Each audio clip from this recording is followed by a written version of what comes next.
শুভেচ্ছা। দেশের সংবাদে স্বাগত জানাচ্ছি সুমাইয়া সাজ্জাদ। শুরুতেই সংবাদ শিরোনাম।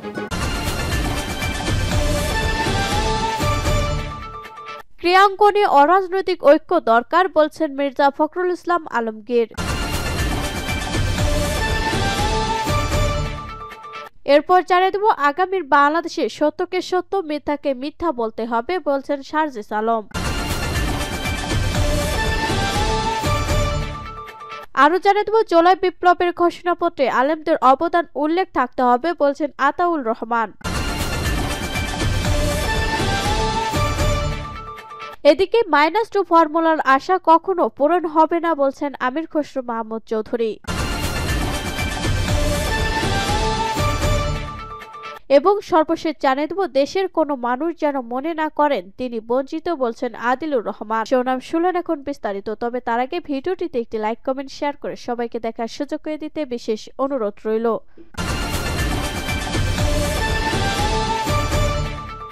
ক্রীড়াঙ্গনে অরাজনৈতিক ঐক্য দরকার বলছেন মির্জা ফখরুল ইসলাম আলমগীর। ক্রীড়াঙ্গনে অরাজনৈতিক ঐক্যের ওপর গুরুত্ব আরোপ করেছেন বিএনপির মহাসচিব মির্জা ফখরুল ইসলাম আলমগীর। তিনি বলেছেন, আমাদের নতুন যে যাত্রা শুরু হয়েছে সেখানে ক্রীড়াঙ্গন যেটা দরকার সেটা হচ্ছে একটা অরাজনৈতিক ঐক্য। শুক্রবার 10 জানুয়ারি বিকেলে Mirpur Pallabi city club football মাঠে জিয়া আর্তনা ফুটবল টুর্নামেন্ট 2025-এর উপস্থিত হয়ে প্রধান অতিথি বক্তব্যে তিনি এসব কথা বলেন। মির্জা ফখরুল বলেন, মেধার চর্চার সুযোগ যেন সবাই পায়, সেই সুযোগে যেন সবচেয়ে বড় খেলোয়াড় বের হয়ে আসে।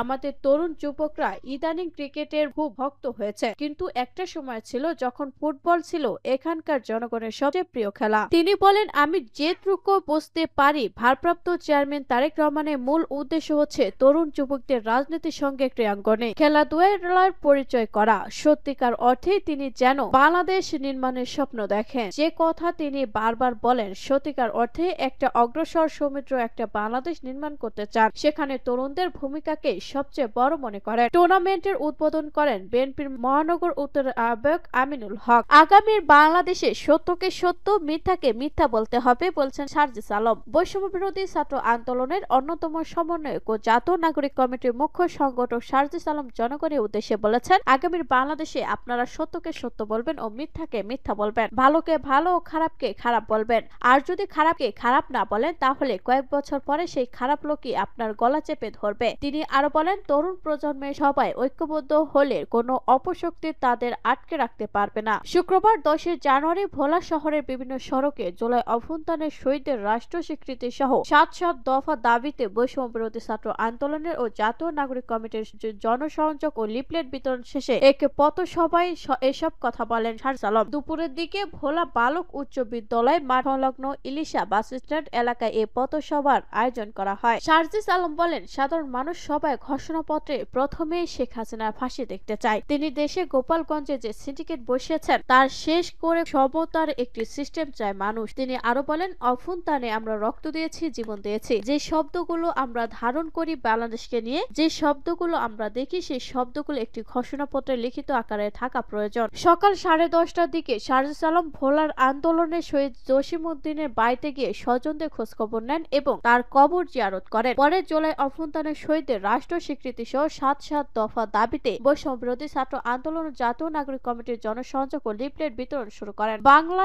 স্কুল মোড়, সদর রোড, চকবাজার, নতুন বাজারে হেঁটে হেঁটে জনসংযোগ ও লিফলেট বিতরণ করেন সার্জিস আলম। জুলাই বিপ্লবের ঘোষণাপত্রে আলেমদের অবদান উল্লেখ থাকতে হবে বলছেন ইসলামী আন্দোলন। ইসলামী আন্দোলন বাংলাদেশের সিনিয়র যুগ্ম মহাসচিব মাওলানা গাজী আতাউর রহমান বলেছেন, জুলাই বিপ্লবের ঘোষণাপত্রে ইসলামী আন্দোলন বাংলাদেশ ও আলেমদের অবদান উল্লেখ থাকতে হবে। শুক্রবার ভাটারার সাঈদ মিলনায়তনে ইসলামী আন্দোলন বাংলাদেশ ঢাকা মহানগর উত্তর আয়োজিত শূরা অধিবেশনের প্রধান অতিথি বক্তব্যে তিনি একথা বলেন। গাজী আতাউর রহমান বলেন, কোটা বিরোধী আন্দোলন থেকে শুরু করে 5 আগস্ট পর্যন্ত রাজনৈতিক দল হিসেবে বৈষম্য বিরোধী ছাত্র জনতার পাশে ইসলামী আন্দোলন বাংলাদেশ ধারাবাহিকভাবে সক্রিয় ছিল। জুলাই বিপ্লবের 70 জনের বেশি হাজের আলেম, শাহাদাত বরণ করেছেন। তিনি আরো বলেন, আন্দোলনে ইসলামপন্থীদের অবদান ছিল সবচেয়ে বেশি। তাছাড়া দেশের আলেম সমাজ গত 16 বছরে ফ্যাসিবাদী শাসনের সবচেয়ে বেশি নিপীড়ন ও বৈষম্যের শিকার হয়েছে। অতএব জুলাই বিপ্লবের ঘোষণাপত্রে তাদের অবদানের উল্লেখ না থাকলে তা গ্রহণযোগ্য হবে না। -2 ফর্মুলার আশা কখনো পূরণ হবে না বলছেন আমির খসরু মাহমুদ চৌধুরী। চিকিৎসার জন্য খালেদা জিয়ার বিদেশ যাত্রাকে কেন্দ্র করে যারা -2 ফর্মুলার আশা করছেন তাদের ওই আশা কোনোদিনই পূরণ হবে না বলে মন্তব্য করেছেন বিএনপির স্থায়ী কমিটির সদস্য আমির খসরু মাহমুদ চৌধুরী। তিনি বলেন, বিএনপি এখন শক্তিশালী দল। তার মতে গণতন্ত্র প্রতিষ্ঠার প্রথম ধাপ হলো নির্বাচন। শুক্রবার 10 জানুয়ারি রাজধানীর শেরেবাংলার নগরস্থ শহীদ জিয়ার মাজারে পুষ্পস্তবক অর্পণের পর সাংবাদিকদের প্রশ্নের জবাবে এসব কথা বলেন তিনি। বিএনপির এই নেতা বলেন, ম্যাডাম যাওয়ার পরে -2 এর কথা সামনে আসছে। কেউ যদি মনে মনে মন করা কথা বলেন সেটা তাদের সমস্যা। ওইটা এরশাদ পারে নাই, ওইটা 111 11-এর পরে নাই।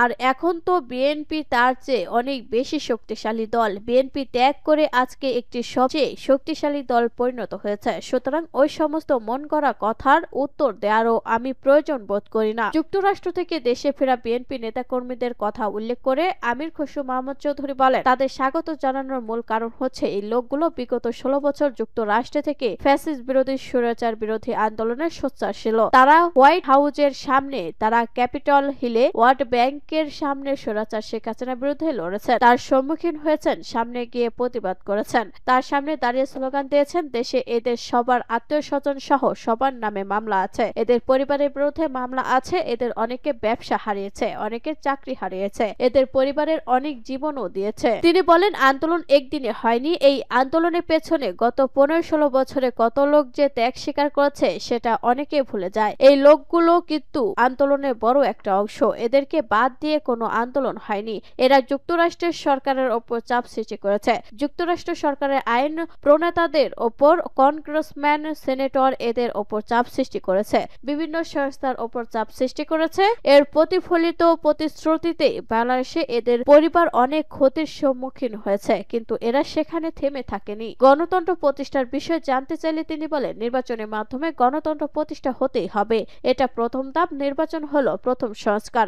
এটা দিয়ে শুরু করতে হবে সংস্কার এবং গণতন্ত্রের আন্দোলন। বিগত প্রায় 15 বছর পর যুক্তরাষ্ট্র থেকে দেশে ফিরে বিএনপির প্রতিষ্ঠাতা প্রয়াত প্রেসিডেন্ট জিয়াউর রহমানের মাজারে ফুল দিয়ে শ্রদ্ধা নিবেদন করেছেন বিএনপি সহ দলটির অঙ্গ সংগঠনের নেতাকর্মীরা। দেশের কোনো মানুষ যেন মনে না করেন তিনি বঞ্চিত, বলছেন আদিলুর রহমান। অন্তর্বর্তীকালীন সরকারের শিল্প মন্ত্রণালয়ের উপদেষ্টা আদিলুর রহমান খান বলেছেন, বাংলাদেশের কোনো মানুষ, কোনো নাগরিক যেন আর মনে না করেন যে তিনি বঞ্চিত। বাংলাদেশের কোনো নাগরিক যেন মনে না করেন তিনি মেইন সিস্টেমের বাইরে আছেন। সেটি বাস্তবায়নের জন্য আমরা কাজ করে যাচ্ছি। শুক্রবার 10 জানুয়ারি সকালে রাজধানীর উত্তরায় একটি অনুষ্ঠানে অংশ নিয়ে তিনি একথা বলেন। আদিলুর রহমান বলেন, দীর্ঘদিন ধরে যেসব কাজ পড়ে আছে সেগুলো এগিয়ে নিয়ে যাওয়ার জন্য ডক্টর মোহাম্মদ ইউনূসের পরিকল্পনায় আমরা কাজগুলো করার চেষ্টা করছি। তিনি বলেন, বাংলাদেশের কোনো মানুষ, কোনো নাগরিক যেন আর মনে না করেন যে তিনি বঞ্চিত। বাংলাদেশের কোনো নাগরিক যেন মনে না করেন তিনি মেইন সিস্টেমের বাইরে আছেন। সেটি বাস্তবায়নের জন্য আমরা কাজ করে যাচ্ছি। তিনি বলেন, সব ধর্মের, সব ভাষা ও নৃগোষ্ঠীর মানুষ যেন একত্রিত হয়ে বাংলাদেশকে গড়ে তুলতে পারে। জুলাই 36 দিন যেভাবে সব ধর্মের তরুণ যুবকরা রক্ত দিয়েছেন অন্যায়ের বিরুদ্ধে,